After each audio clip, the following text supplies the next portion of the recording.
วัสดีครับสวัสดีทุกคนครับสวัสดีครับสวัสดีครับสวัสดีครับสวัสดีครับ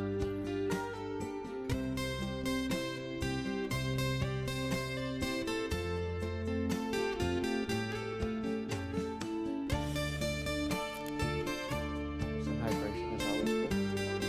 No worries.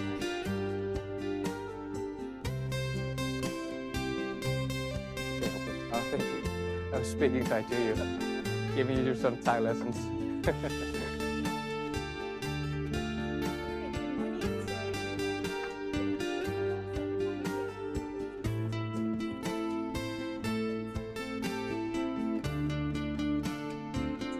Okay.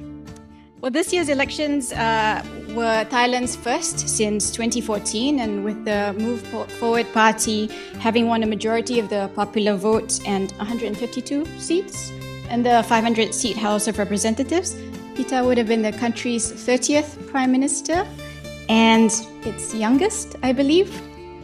Not the youngest. Oh, not the youngest in a few decades, but not the youngest. Oh. And it's 151 out of 500 in the last election. Before this one was 4 years ago. My apologies. That's fine, because people are watching, and then if I let it go, then people will say, yeah, you didn't fact check or you didn't correct it. So I'm sorry to do that. No, thank you for fact checking me. Sorry about that. I saw conflicting numbers, 151, 152. So thank you for that. Yes, that's fine. So first question is, you've mentioned several times that you have time and you are patient in waiting for these longer-term reforms for Thailand to take place.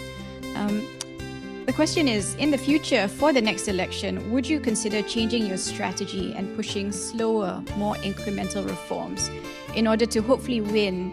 Or do you think the message of reforming the military, economy, and 112 are all equally important? What's the first part of the question again? Would you consider changing your strategy? I have time. Well, I have time, but they have everything.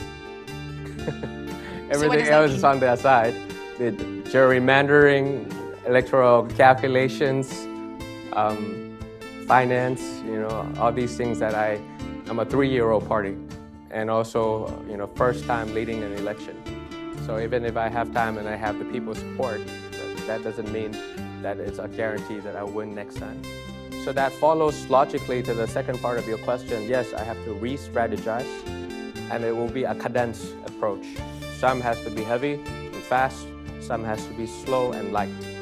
So that will be something that we need to do, and making sure that people who is part of that change don't get left behind. It has to be an inclusive strategy, inclusive growth, and it takes time, not just winning elections, but also dominating ideas, explaining the win-win solutions and why we need to demonopolize or why we need to decentralize. And third part of your question is whether we're going too fast. People of Thailand have spoken, radical is the new normal. And I would argue that it's actually too little too late comparing to what we're facing, whether it's pandemic, whether it's climate change, whether it's digital disruption, whether it's aging society, whether it's cybersecurity. All these things cannot be swiftly carried out by a central government in Bangkok. And also in terms of economy, you can't really use the same model of trickle-down economics of supporting just the large conglomerates and use the law as a legal barrier to entry for the SMEs to participate in all those industries, whether it's energy or whether it's beverage, like liquor liberalization, for example. So those things, I would argue that it has been too little too late, but there's various things that we probably need to obtain more alignment, or something that is way too slow to get things done. So you have time, but not really.